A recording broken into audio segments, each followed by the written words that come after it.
All right. A rare breed, as I like to call them, a sixth-generation Arizonan. I didn't even know they existed, to be honest with you. Tammy Fellows is here at the table with me.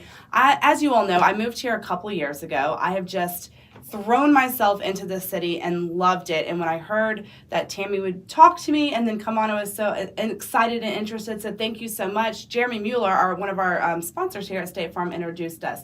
So Tammy, welcome to the podcast. It was so busy trying to get you in because you have not one, but two publications that you are in charge of. You're a sixth-generation Arizonan. How many generations are here in Scottsdale? That's a really good question. First of all, thanks for having me. Absolutely. I'm happy to be here, and anything Arizona, Scottsdale specific, because that's where I grew up. Yeah. I love it, so I'm happy to be here. Thank you. Absolutely. So we are a very rare breed. It's funny. I have 4 kids, and they joke, "Mom, we're 7th generation natives," and I just say, kids, that just sounds a little weird. I'm going to be honest. It is very unusual. When I tell people that, they're usually taken back a little and say, "Oh my gosh, I had no idea you existed." So what were they doing back then? I was going to ask you that question. That's the question. Actually, there is a group here that focuses on natives that are from here, native Arizonans that have been here since the 1800s, since before the 100th century mark, which was February 12th. That's crazy. So the centennial, which was, I can't remember what year it was now, which is terrible. But anyway, they have this group. So they are here. We do exist. They're more than just snowbirds around. That's true. Well, it's funny. I always say, because when I meet people with what I do in my business, I meet so many people here every day. Right. And so when I tell them that I'm a native, they say, "Oh, that's so unusual." And I say, "Well, I'm actually a 6th-generation native." And they just kind of sit back in their chair like, "Whoa." I mean, I was speechless when you told me that. Yeah. Right. But there are a lot of natives here. Okay. I mean, it's not unusual to find natives. I always say they're in certain pockets. And if you know where they are, there's a lot of us here. I think what happens is when you grow up in any place, you kind of have to leave it maybe for a minute to realize the beauty of what it is. I can agree with that. I was not unusual in that. When I was growing up here, I thought, I am getting the heck out of here. Never want to come back. Right. When I left for college, which I was not quite ready to go too far in college, I went to U of A in Tucson. But the first year there, I was like, okay, I need to leave Arizona. Yeah. I ended up staying, of course, and I graduated from U of A, and then I left. But then I moved to the East Coast. Realized very quickly that I am not an East Coast person. Where did you go, East Coast? DC. Oh, I did DC for a couple years. Yeah. It was great. Actually, it was great, but it was the wrong period of my life. If I'd been there in college, I would have had a ball. Problem was I had already met my future husband at that point, and so we were doing long distance, I realized that it just wasn't the pace that I wanted. The culture there is awesome. It's just very different than what I'm used to. Agreed. So I thought, I got to get back to Arizona. So then I ended up moving to California, Orange County for a while. Loved that too, much closer to home, more like my people, but it just was also... I just loved home. Still not Arizona. No. So again, you got to move away to realize how amazing this place really is. Yeah, it's true. And I kind of did the same thing. I'm from Georgia. And so, like you just said, you forget the beauty of where you grew up when it's in your face all day. But I feel like we can get like that here, and we just forget how great this city is if we go to the same places and same things all the time, which is what I love about your magazine, because you really do incorporate community in everything that you do. And I love that because it's not just the luxury side of Scottsdale. You bring in the people that represent this a lot. So tell me how you got started with this magazine. A great question. So I've been in media and publishing for over 20 years. I started right out of college when I moved to DC, in fact. But I was in the communication space. So I dealt in a very corporate America world, business media, communication. So dealing with, multi-million-dollar budgets of the Verizons and AT&Ts of the globe. So I was doing that on a global scale, honestly, in media. But then I ended up working for a publication in the same space. That's where I moved to Orange County, but was in the magazine space. But again, B2B magazines, not B2C. So when I came here, I ended up moving back to Arizona, and I did some hospitality work. But then I ended up coming back to something local. Long story short, fast forward, I ended up realizing that I wanted to do something local. I was so over the travel global travel, really, which was tough. I always telecommuted for my job, so I was able to work from my house, which was great. But I was ready to dive into the local community. I had so many connections here naturally, really deep roots, and I had started meeting such incredible people. So when I discovered lifestyle publications, which is what it has been called originally, it really just spoke to me. They're beautiful luxury magazines that really serve the community. Yes. So it just resonated with everything I wanted. I also was able to be an entrepreneur, which really always has spoken to me. So it just was a very, very natural fit. I love that. Why, and you kind of mentioned this, it is a luxury standard magazine, but, you know, like I said earlier, you really bring that community aspect into it. Why does your magazine stand out compared to all the other publications in the area, do you think? The thing I always say is I focus so much on the content. It matters so much to focus on the local community. Mm-hmm. You can still have a very high level, sophisticated, classy, luxurious look and feel, but tell real people stories, which is really what we focus on. It's so important. That's why people like them. Mm-hmm. They learn stories about people that are well known, people that are not known. It's a very healthy mix of, you know, again, local celebrities that everybody knows, and right. It's an angle that they may not have known. It's also a mix of people that are making a huge difference and impact in our communities, giving back, philanthropy, nonprofits. We showcase so much of that because it's really amazing. I can't tell you how many incredible people I meet every day. I couldn't agree more with that statement. It really blows my mind, and that's kind of why I wanted to start this podcast, was kind of what you said. The people that make up this community is unbelievable. I've lived in 7 states in 10 years, and I've never had the vibe anywhere I've lived that I've had here. And yeah. it really says something. Are there stories that have stood out to you more than others, maybe? Well, it's funny. My husband always jokes with me. I'm an empath by heart, and so when I sit down with people, I have this thing about me where people just divulge their life to me, which I love because I'm a real person. I like to really know people, really know them. So I get past the short, mm-hmm. what's the weather talk pretty quickly. Mm-hmm. So they divulge their life stories, and when you hear, everybody has a story.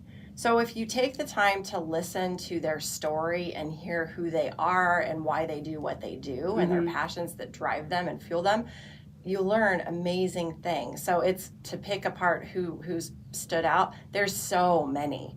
That's the best part of what I do. Yeah. I love to be able to showcase their incredible stories that people have no clue about. Agreed. So that's really the best part of everything. So there's a lot of them that stand out. I couldn't narrow them down to a handful. There's just too many. What do you think makes you so special with your story then, being here and in a local and starting this and getting that out?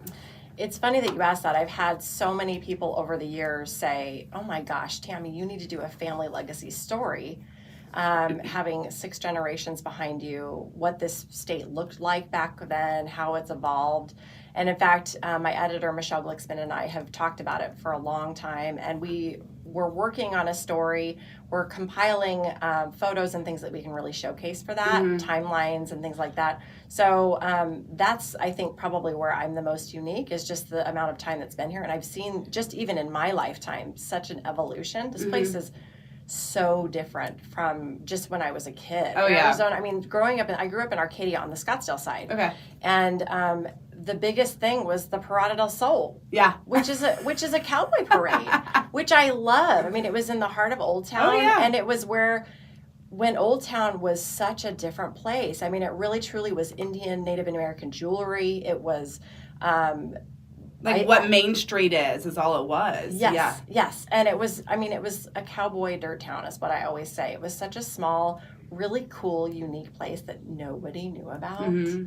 And now every bachelorette party in the nation knows about it. Now the secret is fully out there. And so it's amazing to see how it's transformed. I mean, it's just a completely different place. Jeremy talks about that all the time, actually. He's like, it's crazy. He's a local native here, and Darren Tackett's grown up here. Rob DeVito, all of our sponsors. That's why I love them. But they, too, say the same thing. They're like, at least when we were here, like, the 101 was being built, right? Yep. I mean, none of that was up here. They're like, this is where we would come in high school to hang out, because it'd just be open field. fields. Oh yeah, well it was funny because in high school, our the kegger parties out in the desert. Yeah, that's what they talked about in North Scottsdale, where it's fully populated. Yeah, I mean there was nothing out there. Now there's a ton. Shea was the end of the earth. Yes. That's what they said, yeah. And that's crazy for me because, I mean, like I said, I've been here 2.5 years, so everything is the same as right. what it's been. Yeah. What brought your family here originally? Do you know? Yes, they were truly pilgrims of their time, and they came out here out west to settle to find gold. Okay. It was gold rush. Yeah. That's what they were after, and it was just a new settlement. So they thought, well, let's try Arizona. Now, like I said, I still can't believe they weathered what was here because there was a whole lot of nothing, and it was truly a desert. Now it's kind of a desert, an oasis in a desert. Yes. There's still plenty of desert out here, but we've transformed it so much that it's different. But then people say, how did they stay cool? This is actually an interesting story. So what they would do is they would set up where they live up against mountains, and there's so many mountains here, to create shade and shelter. Makes sense. But then they would also, because Arizona is so dry, you can invent and create evaporative coolers. So they would literally dunk their bed sheets or blankets and things like that in wet. They would get them wet, and they would hang them around the areas that they would be, and it would create a cooling system, basically. As the air evaporated from those, it would create cooler air for them to survive in. Because, I mean, even growing up here, we had an evaporative cooler. This is cool, too. In Arcadia, where we grew up, the home we grew up in the heart of Arcadia. It was on 61st Street between Exeter and Lafayette. Okay. And the house that my grandparents built in the 50s, it had a bomb shelter in the back. No way. Yes. So it was cool. We called it the dungeon. Yeah. And it turned was into your playroom and it stuff was like it was our playroom. And I'm the youngest of 5, so we had a large family. So we would play down in the dungeon, right? And it was our playroom. And down in the dungeon, we had an evap cooler. So that's how we had regular air conditioning in the house, but we had an evap cooler down there because it works. It's a great way to do it. And it's funny, there's not a lot of basement homes in Arizona, which blows my mind because people think maybe the dirt's too hard, but we have pools everywhere. So I've said this too. Yeah. I don't understand it because it creates a cooler environment in such a hot place. I agree. So I still don't understand that. But the evap coolers was where it's at. And that's why they really created them. For Arizona is a great place. You can't have them in humid air because it doesn't work. But in dry air, it works great. That makes sense. Yeah. It's very logical. Mm-hmm. Huh. Yeah. I'm like sitting here just listening and thinking like, oh yeah, I get that. Yeah. Back to a little bit more. You now have 4 kids here that you are raising. Yes. What about it is good for you to raise your kids? Why do you think it's such a family-friendly city? Again, going other places and seeing different things. There's lots of great places to raise your kids. I think for me personally, it really came down to where my family is. And I know this place. When you know something, and I grew up in a very, very blessed home situation, and the community was always very good. And growing up in Scottsdale, it's pretty sheltered. Mm-hmm. The only thing I feel like we lack, which is changing now, is culture. I feel like we're becoming more cultured and diverse, which is a good thing because me and my husband specifically we talk about our kids a lot and talk about diversity. So it's important to see more of that, and I feel like that's starting to happen, but really truly growing up in Scottsdale, there just wasn't a lot of that. I bet, yeah. So that's the one downfall, but the good stuff is that it is a very family-friendly, and we're also a very active community. So love that. We stay extremely active. We're all about health and staying active, being outdoors. We're in a place where we can be outdoors most of the year. Yeah. Honestly, even in the summertime, you can do water sports and things. Mm-hmm. We have lots of lakes. I mean, there's tons to do. Go up north, exactly. and get cooler hikes in, absolutely. Exactly. So for those reasons, we love it because we really are an outdoor state all year long, and that keeps us extremely active. And just the people here are great. You really do have a sense of community and connection. So there's a lot of reasons why we think that it's a benefit to raise our kids here. It is a hidden gem. When we got transferred here for my husband's job, I was like, the desert. Like, I'm from the South. There's lots of green trees, tons of humidity, which I'm fine leaving behind. But there is so much to do here. And Arizona, really, I tell everyone, it's a hidden gem. Please don't tell the whole world about it. I like it how it is right now. Good luck with that. Yeah, I know. But it's beautiful. What are some of your favorite things to do? We were kind of talking like hiking, biking, being outside, running, anything specific that really stands out to you? Do you have a favorite trail here in Scottsdale that you guys like to hit up a lot? One of my tried and true is Camelback Mountain. I love to hike Echo Canyon. I've done that for years. Okay. It's a tough hike, but I love it. It's a great workout. We've taken our boys up there. They all love it. So that's always a great one. And that's fun because it's right in the heart of the valley. Yeah. So that's a great one. Another one that I really love is Sunrise Trail, which is part of the dog wash trailhead. But it goes up. So it does hit a summit, which is nice. And you can look both ways. So you look south and you can see Fountain Hills. And then you look west, I guess southwest. If you look the other direction, then you can see Camelback Mountain. If you look north, you can see all the way up in that direction. So it's really a cool vantage point. I love that one. It's also a really fun trail. I love hiking. The water sports too. Growing up here, we did a lot of things on the lake. So water skiing, jet skiing, boating. People don't realize there's so much of that here in Arizona. Agreed. So that's another one. I just took my parents on the Sunrise Trail during Thanksgiving when they were here, and they loved it. Yeah, it's a great trail. Thing. Kind of going back to what they were telling me while we were up there and looking at the peak and stuff like that. The first thing my dad said to me is like, imagine being a pilgrim and having to get to that mountain over there. It probably took them 10 days. Yep. And we can drive there in 10 minutes. And so we were talking about that, like you mentioned earlier and stuff. Yeah. That's crazy. Let's take a quick break. When we come back, I want to talk about the future of the magazine, what we can expect in 2022. And we had a little name change as well. So we'll talk about that. Stay tuned. Sitting here with Tammy Fellows, the publisher of City Lifestyle Scottsdale. We just got a name change coming up. Tell me about that. Is anything else changing? And what are we looking forward to for 2022, Tammy?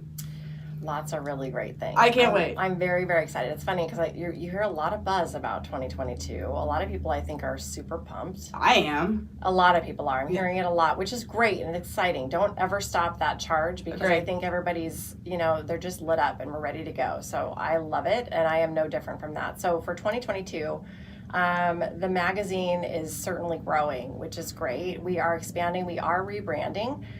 We launched back in 2020 in the heart of COVID, our new website, which is citylifestyle.com, which was really needed. One of the things that we do very well is that we have a very solid digital platform. It's taken some time to really iron out the kinks, which I feel like we're there, but of course there's always an evolution on anything digital. But with citylifestyle.com, it's great because it shares all of our local content that we do with the magazines. It's a very robust platform. So it is nationwide because with the publications, we have over 100 magazines across the country. So I think we're about 120 now. That's awesome. So with our publications, it's great because it still geolocates where you are and pulls content that's local to your community. The reason we're rebranding, which is now going to be starting in our January issue, it'll be called City Lifestyle Scottsdale, is because we wanted to have a stronger connection between the print and the digital. Okay. Super necessary, very cool, just really marrying them together. So that's why we're focusing on the rebrand for next year. I've said this, Tammy, and I'm sure you feel it more than I do, the heartbeat of Scottsdale is back, finally. We're in full force. It feels fantastic to me. What are some things that we have missed the past couple of years that are really coming back in 2022? Well, I can say this for myself. In the space that I'm in, there's endless events. Right. So, and it's almost overdone. Yeah. I'm a little nervous about it. I have triple booked myself a few weekends. I'm having to go back and reevaluate. Right. Don't get me wrong. It's awesome. Yeah, I'm not complaining. I love it, and I'm not complaining. I would much rather be out there and connecting with people in person, 100%. Agreed. But it's funny because there's been so much pent up. I think people just want activity. They want to see each other. They want to be together. They want to be around each other, get out there, do things. So all that said, there's this pent up need to get out, and so the events are exploding, which makes it a lot. So it's exciting. So there's that's one of the things I would say for sure. People and one of the things I noticed out of COVID in many people and how they live their lives and in their businesses, it was a chance to recharge and refocus on what matters to them in their life, focus on really truly bringing meaning to what you're doing, who you're with, what you're spending time on.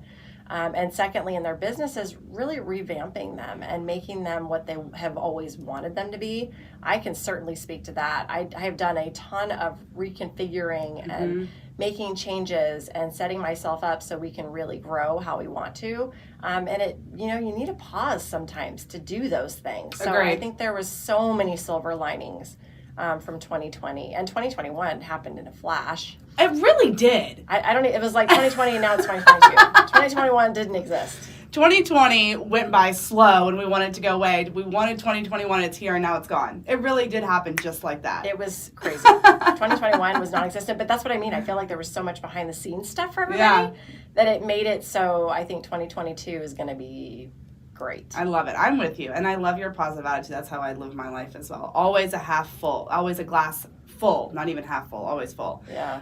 Any exciting stories or interviews that are coming up that you want to share maybe? We usually love to save those for when they come out. Okay. But we do. We always have really great people. I honestly, I was having this conversation with Michelle, my editor-in-chief, yesterday. Her and I have such vision alignment, which is so great. You have to have that when you're dealing with what you're doing. And so we were talking about some exciting stories that we have coming out for next year, people that we're showcasing, some super well known, some less well known, but things that are going to make people want to pick up the magazine and read it. So, well, that goes into my next question. Where can we find the magazine? Obviously, we can go onto the internet and find you there. Where can we get a hard copy or register for anything like that? So our hard copies are distributed into lots of businesses in the Valley. So we serve 6 zip codes. So they're in businesses all over those zip codes. But we do, so doctors, dentists, hotels, salons, places like that. But also we distribute into AJ's and Whole Foods. So you can pick them up there as well. Good to know. Before we leave, my favorite question for every guest, Tammy, what is your favorite Scottsdale vibe? Ooh. That's a tough one. I know it is, right? Yeah, Scottsdale vibe. One of the things I love, and I talked about this before, is how alive it is here. I've never seen, even in the places that I visited, such an active community. People take every advantage they can to walk, bike, run, hike, do things that keep them moving. Which I love because health and wellness, not just physical, but mental is such a huge part of that. So moving your body helps your mental wellness so much. So the vibe I love is how active everybody is. And this is no different just with things coming back to life again. After COVID, people just wanted to get out there and be together. So that's definitely something that speaks to me. I couldn't agree more.